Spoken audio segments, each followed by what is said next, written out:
And I'm very excited because I'm going to talk to you about Change Your World.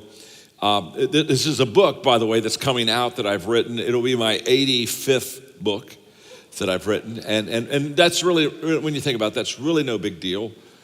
You just have to be old. I mean, think about it. If you're not old, you can't write 85 books. You have to be old. And so I qualify. But it's my 85th book, but it's the most important book because it's all about how you can change the world around you. It really teaches us that instead of cursing the darkness, how to turn on the light. And I want you, and it'll come out the end of January, so you can get it in bookstores or on Amazon or whatever. But if you want to go and get it now, you can just go through that webpage right there, and we'll send you one or a box of books, whatever you want. But what's beautiful about it is this book, Change Your World, is a blueprint. It's a guideline. It's a map on how you can be salt and light in your community. And when you read it, it will teach you how to go online. And we have all of the Change Your World material that we use in what we call transformation tables. It's all absolutely free. It's absolutely free. And we've been doing this internationally for 6 years. Literally, we've had millions of people go through these transformation tables. We right now have 1.5 million kids just in Latin America alone that are doing transformation values tables in the public school, in the classrooms, not before, not after. I'm talking about in the classroom, and teachers are telling us that within 3 weeks of these kids doing values, they can see the change in the lives of these kids. So if this is amazing, and because I live in a secular world, you have to start with something that they can handle, and everybody knows there's a values deficit, but our whole purpose is to teach them values and help them live those values, and then be able to share Christ with them. That's our end game. And next year, our team, or this year, our team says that we'll probably see non-church people that don't go to church at all. We'll probably see between 160 and 170,000 people come to Christ just this year. And that's what's exciting. And thank you for being part of it. Thank you, Paul, Ashley, for all of you, for all that you've done. In fact, I was at a school in Charlotte recently, and I was visiting the school because they have been teaching our values in the classroom. And so they wanted us to see a prototype because we're getting ready to come to America with this. And so I was visiting the school that day, and I was with some fourth graders, and we were doing in a classroom a little bit of Q&A. And a fourth grader named Ethan raised his hand, and I called on him, and he looked at me, he said, "Mr. Maxwell," he said, "do you ever feel that you want to make a difference in people's lives?" And then he put his hand on his heart. I mean, this little fourth grader just puts his hand on his heart. He says, "Mr. Maxwell, do you ever feel right down, deep here, right here, Mr. Maxwell, that you want to make a difference in people's lives?" Ethan's a fourth grader. And he already wants to make a difference. It's because you and I were created to make a difference. And my book, Change Your World, comes out now. But can I tell you something? The first Change Your World message and speech was given by Jesus in Matthew chapter 5. Look what he said. "Let me tell you why you are here." People often come to me and they say, "I wonder what God's purpose for my life is." Well, it's right here. Jesus is going to give you your purpose right now. You're here to be salt seasoning that brings out the God flavors of this earth. In other words, Jesus said, you're here to be salt. Salt makes things better. In fact, he said, if you lose your saltiness, how will people taste godliness? You've lost your usefulness and will end up in the garbage. And then Jesus said, here's another way to put it. In other words, if you don't understand that you're to be salt, let me put it another way. You're here to be light, bringing out the God colors in the world. God is not a secret to be kept. We're going public with this. As public as a city on a hill. And if I make you light bearers, you don't think I'm going to hide you under a bucket, do you? I'm putting you on a light stand, and now that I put you there on the hilltop on a light stand, shine. Keep open house, be generous with your lives, and by opening up to others, you'll prompt other people to open up with God, the generous Father in heaven. Isn't it interesting that Jesus, in his intro into this world, as he began to teach, as he lived here, his first message was the fact that you and I are to to make a difference in people's lives, that we were to change the world in which we live. And when you look at the gospel, the strategy of changing the world is to, first of all, have your own life personally changed. Whenever we begin to go into a country, and we come into countries, we have 22 countries where presidents of their countries have invited us in because they want values to be taught in the culture of their country. And when we go in there, the first thing we talk to the people about is that transformation begins in me. The first transformation doesn't begin in you, it begins in me. It starts with me. I become changed so that I can be a change agent for other people. You see, you cannot give what you do not have. And so therefore, it's a personal transformation, and that's the gospel. That's what Jesus does in all of our lives. And we're to be change agents. But anybody that leads knows that it's difficult to be a change agent because people like to stay comfortable. They don't like to have change. I used to, as a leader, think that leaders like change and followers didn't like change, but I've come to the conclusion that's not true. Leaders don't like change either unless it's their idea. And then they're all about change. And the reason people are slow to change is because it's uncomfortable. They like to stay comfortable. One of the great things that COVID has done for us in 2020 is it has moved us out of our comfort zone. Every person's moved out of their comfort zone. In fact, I do a lot of virtual teaching. Tomorrow I will be in the studio for probably 10, 11 hours doing 13 different teachings for companies and organizations around the world. And one of the teachings I've been doing quite a bit on is the fact that everything that you want and everything that you need, but you don't have it. You want it and you need it, but you don't have it. Everything you want or need, but you don't have is outside of your comfort zone. That's the reason you and I don't have it. If it was inside our comfort zone, we'd already have it. It would already be ours. But the very fact that it's outside our comfort zone, it's kept us. And what happened? COVID knocked us out of the comfort zone. Somebody says, get out of the box. There's no box. It blew it up. There's no fence now. All of a sudden, we're all out of our comfort zone, which is an incredible time to help people with change. So let me explain to you why people don't like to change, because they like to be comfortable. Just do me a favor, every one of you, just cross your arms like I am right now, okay? Good, okay. Now here's what I know.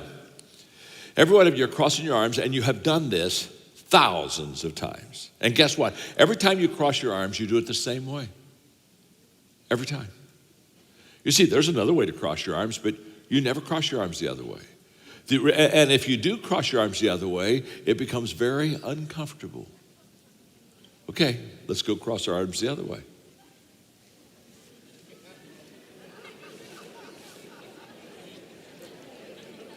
You know what you're doing automatically? You're automatically going right back to the other way. I mean, you got, oh.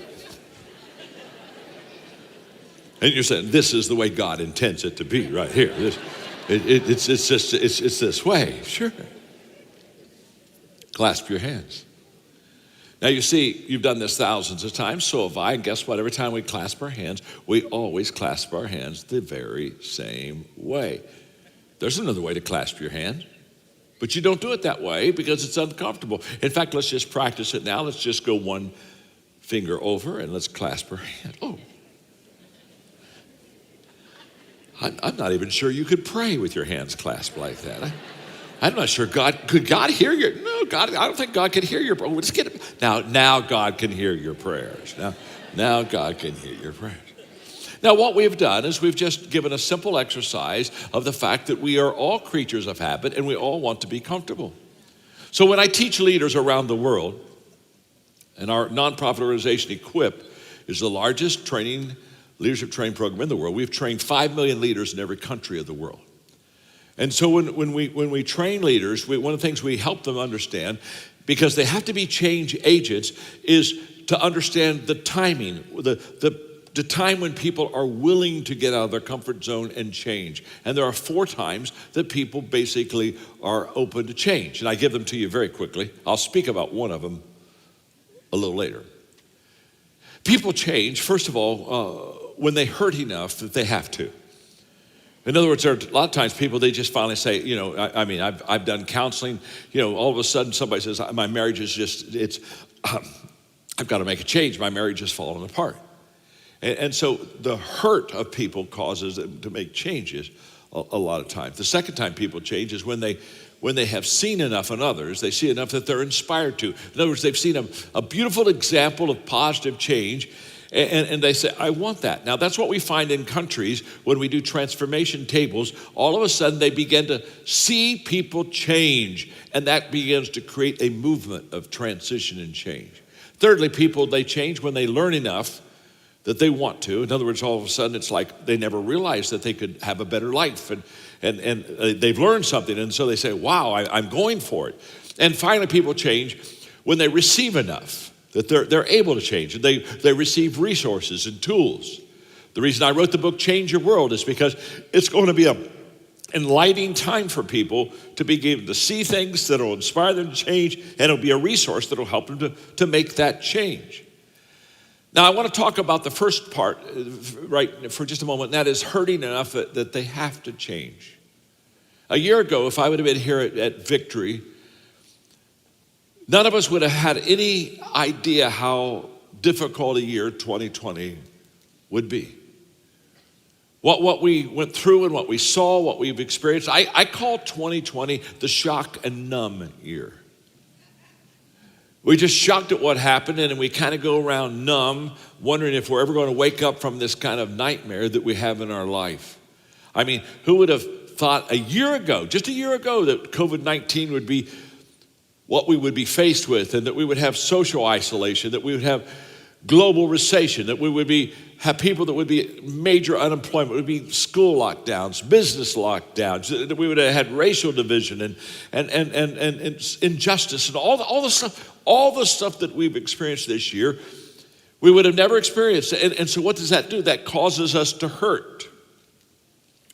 Now, I want you to see the big picture, because one of the characteristics that all leaders have, regardless of country, culture, or time, when people say, what do leaders have in common? The only thing I feel that leaders all have in common, all great leaders have one thing in common, and that is that they see more than others see, and they see before others see. That's how you know that they're leaders. They just see more, they see a bigger picture, and it's a timing issue. They see before others see. And what I see as I look at where we are in the world, where we are in America at this point, what I see is that the great damage, the great fallout, obviously the deaths is tragic, but the great fallout to society and community is that trust has fallen.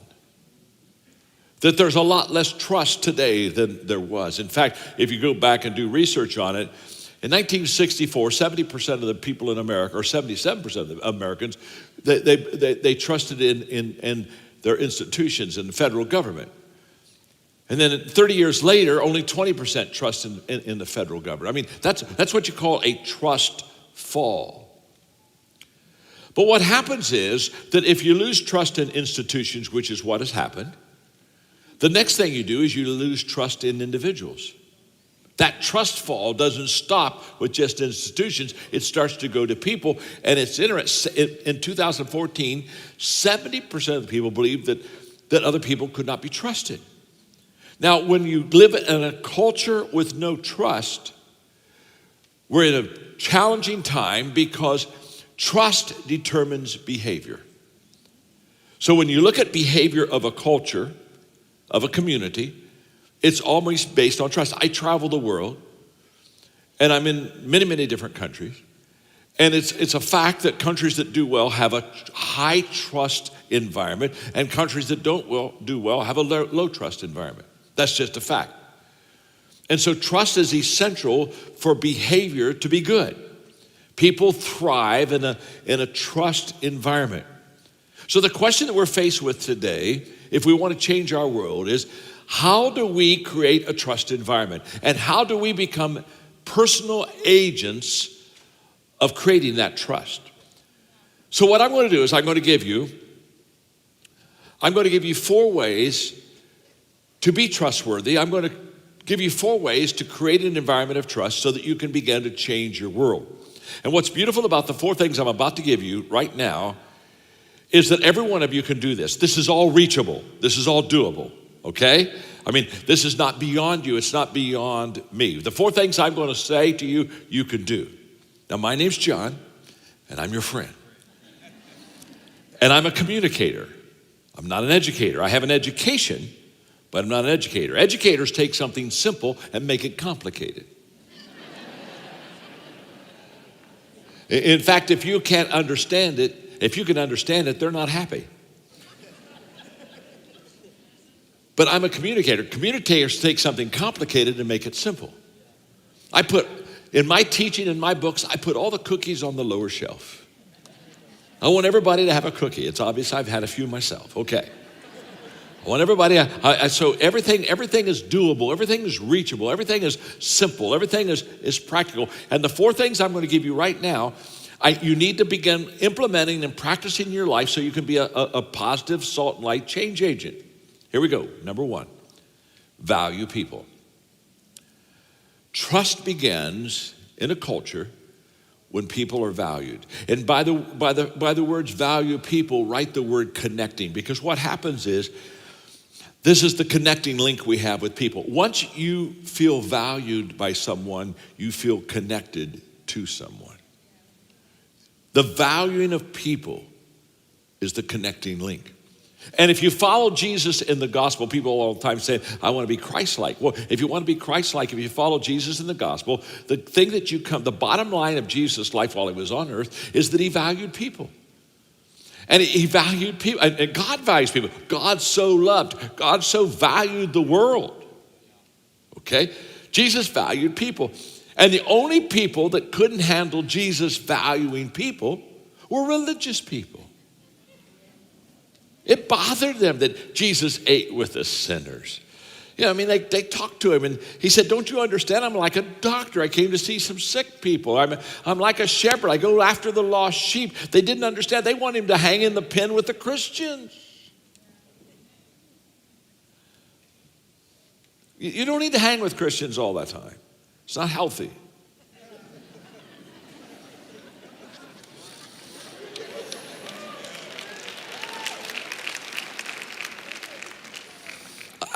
My name's John. I'm your friend.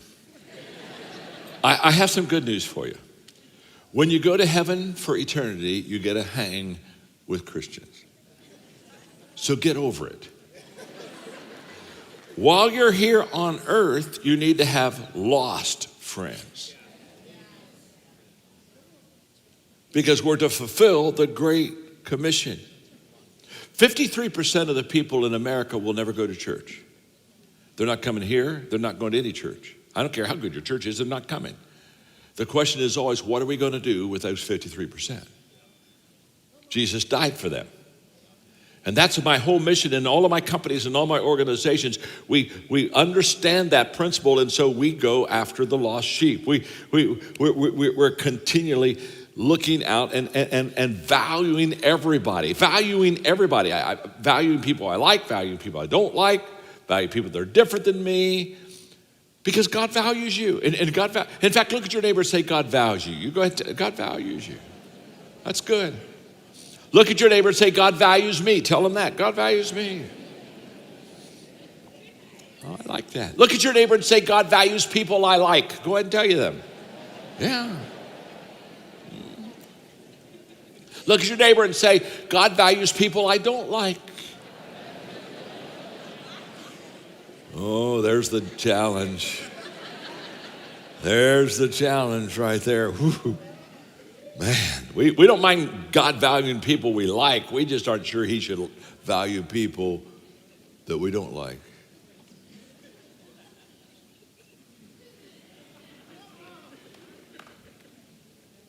And the reason that people don't come to God is not because of God.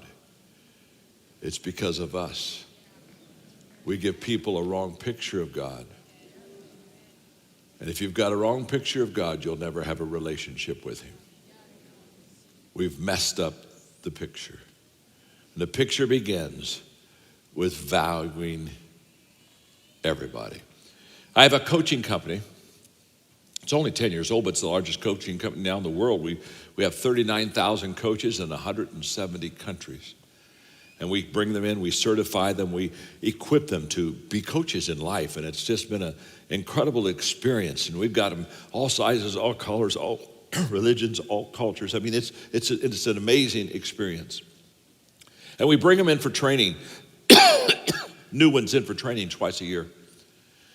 And I spent 3 hours with them teaching them about John Maxwell Team DNA. What is it like to be a John Maxwell coach? And I go through the DNA of the values that we have. And the first thing I teach them is I spend a lot of time saying and teaching them, we are people of value who value people and add value to them. That's who we are. That's what we do.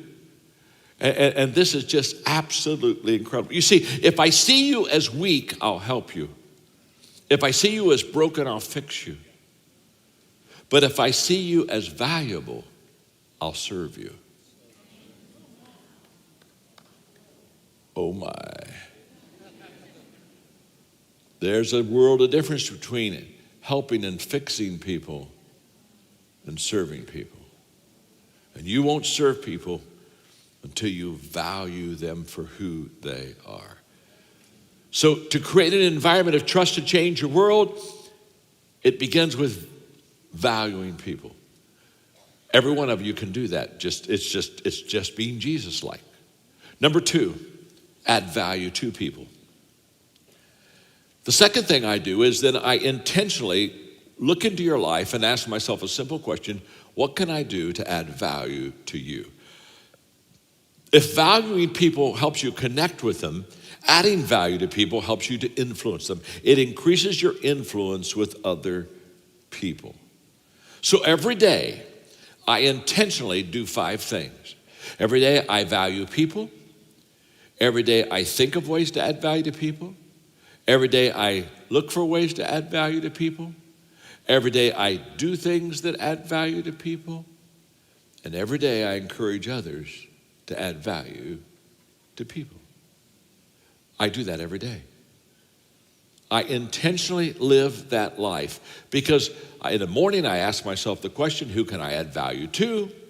I asked that in the hotel room this morning as I knew I'd be having some time to talk with you and have a conversation with you. And I asked God, help me to, how can I add value to you? I'm here for just a little time and we're together just for a moment here. How can I add value to you? Every morning I ask that question, who am I going to see? So who am I going to add value to? Every evening I look at what I did and I ask myself a very simple question. Did I add value to you?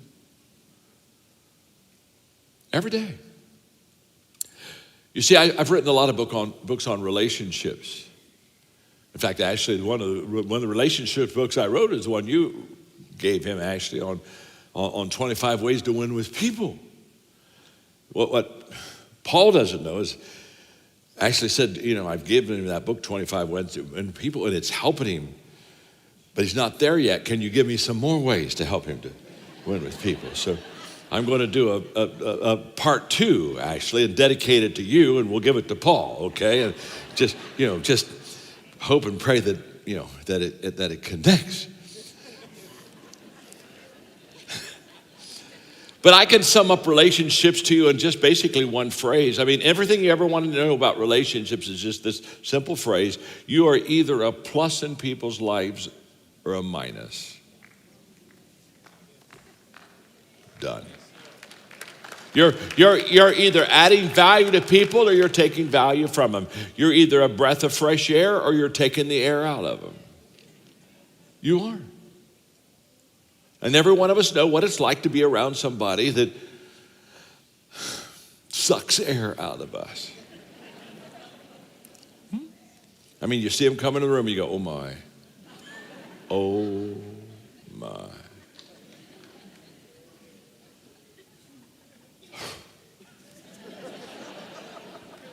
And then they see you. Oh my. And then they start coming to you. And the closer they get, you start praying. Oh God. Oh God. Help him, help him, help him, God, help him. Help him, God, help him, help him. Oh God, help me, God, help me. Help me, oh, forget them. Help me, help me, help me. Help me. Take me, Jesus, take me, Jesus. Take me, Jesus, take me, Jesus. Oh, no. Oh, take them, Jesus. Take them, take them, take them.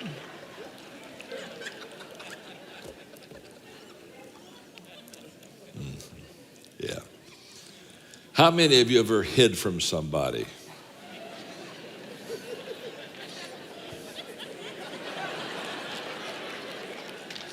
How many of you are hiding from somebody right now? Every day, add value to people. Every day be a plus in people's lives. Number 3, every day live good values. You see, that's the attractive part of a person. A person that lives good values is highly attractive to people that don't have values. Paul talks in Galatians 5, we're at the fruit of the Spirit passage now. He said, the fruit produced by the Holy Spirit within you, notice that, within you, is divine love in all of its varied expressions. And then he begins to give these expressions of divine love, which is part of the fruit of the Spirit in your life. You talk about being attractive. Look at this. Joy that overflows. Boy, don't you want to be around somebody that has joy that overflows? Here comes somebody just splashing joy. Overflows. Peace that subdues. Patience that endures. Kindness in action. Faith that prevails. Gentleness of heart. Strength of spirit. And then this is the phrase. I don't have time to really teach it right now. I wish I did. But here's the phrase that when we talk of the fruit of the Spirit, this is what's missed all the time by Christians. Never set the law above these qualities, for they are meant to be limitless. Paul basically says the values and the Spirit and the fruit of the Spirit within you is higher than the law. The law is not attractive, but the fruit of the Spirit is attractive. Values are attractive. The law is not attractive. The law always comes up short. In fact, the reason we have the New Testament is because the law is insufficient. And the last thing you want to do is share good values. And that's where transformation begins to happen. When you begin to share good values. And we know how to do that. We know how to do that because we have done it with literally millions of people now. We share good values around a table. We call them transformation tables. It's just literally small groups. And we really know how to do that because it's in that transformation table where people are valued. It's in that transformation table where we add value to people. It's in that transformation table where we're encouraged to live out good values. It's in that transformation table where we share the values that we're learning with each other. It's all of this incredible process that happens in small groups. I'll come back to that in a moment. In 2001, we faced another crisis in America, and it was corporate scandals. Because all of a sudden, corporations were abusing, taking advantage, deceitfully lying to their employees, and companies started to fall right before our eyes. And all I've got to do is say one word, and those that are old enough will immediately know where I'm going. The word is Enron. And Enron and other companies, overnight, their stock fell, their companies collapsed. And they were really a house of cards. And the bottom issue was that there was a lot of distrust. In fact, Time magazine called that year the year of distrust. And so Time Warner, my publisher, called me. And I went to New York City, and they asked me, they said, John, we would like for you to write a book on business ethics. We looked at all of our authors, and we've chosen you. We think that you could write a book on business ethics. Will you do that for us? And I surprised them. I said, no. And they said, well, why not? I said, because there's no such thing as business ethics. They said, what do you mean? And they went back, started talking about the corporate scandals again. I listened. I got it. I know. I understand. But there's no such thing as business ethics. And they leaned in, and I got them right where I wanted them. I said, there's just ethics. You either have them or you don't. And if you do have them, they work in business. Oh, happy day. And if you don't have them, they don't work in business. They don't work. So they said, well, can you write a book on ethics? I said, I'm not sure because our culture doesn't really appreciate truth. There are a few absolutes. I don't know if I can, but I said, work with my research team, and let's see if we can. A month later, I said, I'll do it. I said, I'll write a book based on the golden rule. Treat others as you would like to be treated yourself. You see, every religion has a golden rule. Every culture has a golden rule. And I knew I could cross over into the secular community with this value. And so I did. And it was at that moment that I had this eureka time in my life where I realized that the way to connect with the lost world, the way to connect with the secular world is through values. I don't get to start my virtual teaching tomorrow to all these companies with a worship band. I don't get to use scripture. Are you with me? I've got to connect with them first. You got to find them before you can lead them. But values is the way to find them. And we've worked on this and we've practiced this. And so when I wrote the book, Change Your World, you'll see it on the screen. It basically, this is the kind of the beginning of the book. Hope has two beautiful daughters. Their names are Anger and Courage. Anger at the way things are, and courage to see that they do not remain as they are. When I was in school, I was not the top student. I didn't go to school for the classes. I mean, I went to classes, but that isn't, I went to school for friendships and relationships and sports. And so the classes kind of got in the way. But I was a very good leader at a very young age, and so I found 4 really smart girls, and I gave them assignments of different subjects, and they did my homework for me. Yeah, I did. I showed leadership promise at a very young age. And during study halls, I would go around checking with the girls to make sure they were getting my homework done, because I had a standard. I insisted my homework be turned in on time and done very, very well. If you have a child and you're a little concerned about them, just relax. If you would have known me as a child, you'd have great hope for yours. Okay? And so I would be in a classroom and the teacher would ask questions that often I didn't know the answer. And when I didn't know the answer, I certainly didn't want him to call on me because, I didn't know the answer. So when we started in that kind of the teachers asking questions, if I didn't know the answer, I just perfected this so well.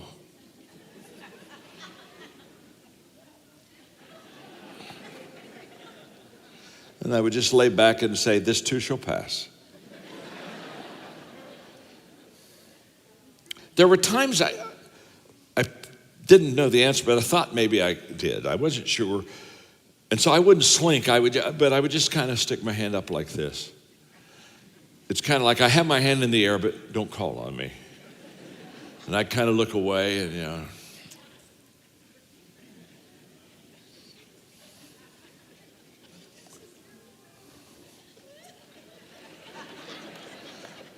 teachers could sure tell I didn't know by that one. They could tell immediately. But there were times, a few times, not a lot, but there were a few times I knew the answer. And when I knew the answer, I wanted the teacher to know that I knew the answer. I wanted the classmates to know that I knew the answer. And now I'm up. I'm doing this number.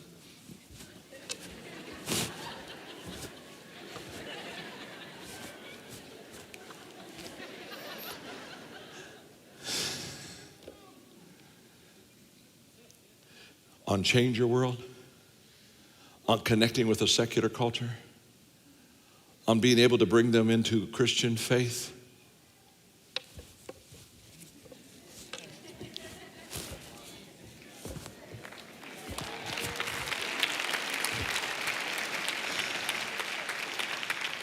Change Your World book is this. It's just this. I know the answer. And I'm so excited to share it with you. Because now all of a sudden, what I know, you're going to know. And there are going to be hundreds and then thousands, then tens of thousands, and then hundreds of thousands, and then millions of people that are going to come to faith in Christ because we're going to have a resource. We're going to have a process. We're going to have a way that we can begin to get the good news to them. And it's all based upon values. You see, values create stability. Values, when you live them, accept them, learn them, values make you bigger on the inside than the outside. They make you better on the inside than the outside. This is huge. And when I'm bigger on the inside than the outside, and I'm better on the inside than I'm on the outside, now I have a strength, I have a stability, I'm solid in my life. The flip side is an empty bag doesn't sit up straight. You put an empty bag out in your yard and it'll fall over, and pretty soon the wind will come and it's all gone. And why? Because it has no substance on the inside. 81% of kids under 30 at least one day a week feel anxious, depressed, lonely, or hopeless. And I'm going to tell you why. I'm going to tell you right now why social media is such a phenomenon. Social media gives kids validation from the outside. Do you like me? And here's my picture, and did you accept it? And do I get a thumbs up? And it's all about validation. Let me explain something to you. When you have good values on the inside, you need less validation on the outside. And what we do in countries and classrooms, and our values curriculum, it's in the classroom. It's not before school. It's not after school. In fact, we put it in the Constitution of the countries. I sit in presidents' offices with secretaries of education, and they sign bills that go before Congress that this will be classroom curriculum. It's along with language. It's right along with math. It's not before school. It's not that before school, after school stuff. It only gets to the people you don't want to get to. It's in school. And that's why I'm so passionate. And then these transformation tables, this is where life gets changed. This is where it gets exciting. You see, around a table, when people sit around a table, they intuitively ask 3 questions. And the table answers these questions. So I'm wanting you, please hear me very carefully, because when you get the book, Change Your World, it'll give you the links to the table. We'll give you the curriculum for the values training, everything. It's all free. It's all free. Literally, every one of you in this room, within a month, can be leading and facilitating a transformation table. Every one of you, within 1 month, can be seeing your world start to change with these values teaching. But when they sit around the table, intuitively, people are asking 3 questions, and the table answers all 3. Question 1, do you care for me? When you sit around a table with love and care and nurture, it begins to change lives. Question number 2, can you help me? That's what the table does. People helping each other, expressing what they've learned, what they're discovering. And question number 3, can I trust you? And the table does all 3 of those things. And so I just kind of wrap up my time with you, because really my time is up. And in fact, I went a little bit longer than I should have, and I'm sorry, but it's your fault. Honest to God, if you're so good. See, with bad audiences, I stop early. With good audiences, I just want to hang and teach more, because you're just like sponges. You're leaning in, you're taking notes. You're so receptive, you're so beautiful. And I know why. Because you were created to make a difference. I was having a studio session. We were with Steve Harvey, who's the funniest guy I know in the world. He's just a wonderful person. And so we were doing a whole day studio work on communication. It's a digital product. If you go to, again, any of my web stuff, you can find anything you want there. But Steve and I were talking, and the cameras were running. We're talking about communication, and all of a sudden he said something. And even if the cameras run, I said, oops, I got to take notes on this. I can't miss this. And because Steve said something that was just amazing. He said, John, your career is what you get paid for. Your calling is what you're made for. And I said, oh my gosh. And your calling, Jesus already established it. Your calling, and my calling is to be salt and light. And I just developed a tool. And if you'll do me a favor, yes, I see it's already on the screen. If you can get the book today, you can literally order it today. and you can have it and you can get started. And we, again, will have an app. At the end of this month, there'll be an app. There'll be a process for you to go through. We'll have people that will help you. In other words, we are starting a transformation movement. We've been doing it and by the way, we have 22 countries in the world where the presidents of the countries have asked us to come in and teach values. We have a line of presidents waiting for us to come.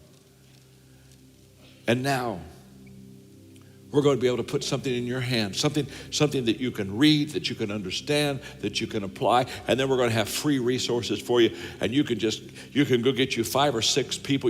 Somebody told me after the first service last night, they said, I know where I'm going to start my transformation table. I'm going to start it with my family. I'm going to start it right in my own home. I thought, what a better place than start at your home and then branch it out. But we'll teach you how to facilitate these tables. We will equip you to do everything you need. So let me close in prayer. Father, these people are incredible. Thank you for Paul. Thank you for Ashley. Thank you for their leadership. Thank you for the calling. This church over the many, many years, who it's been and what it's stood for, salt and light. I pray for us now. Lord, when we hear sermons, there's a tendency now, we go to our car, get in the parking lot, go to brunch, watch football, and forget. Don't let us do that today.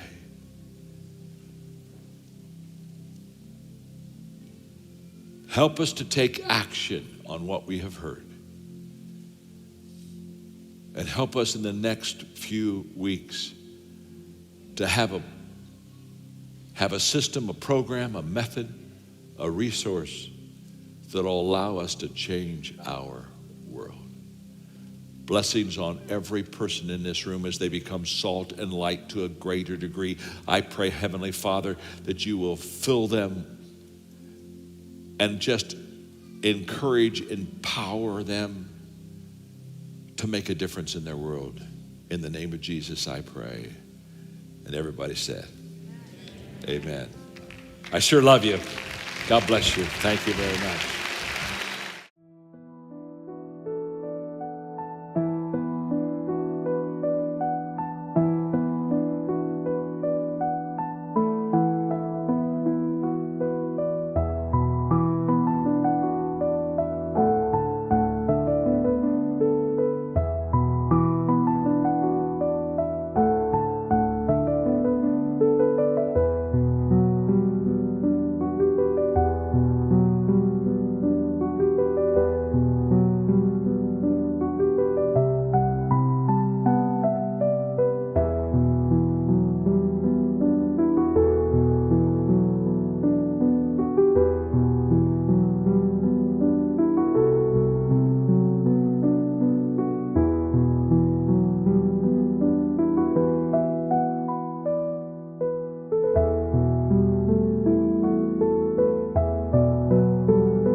you.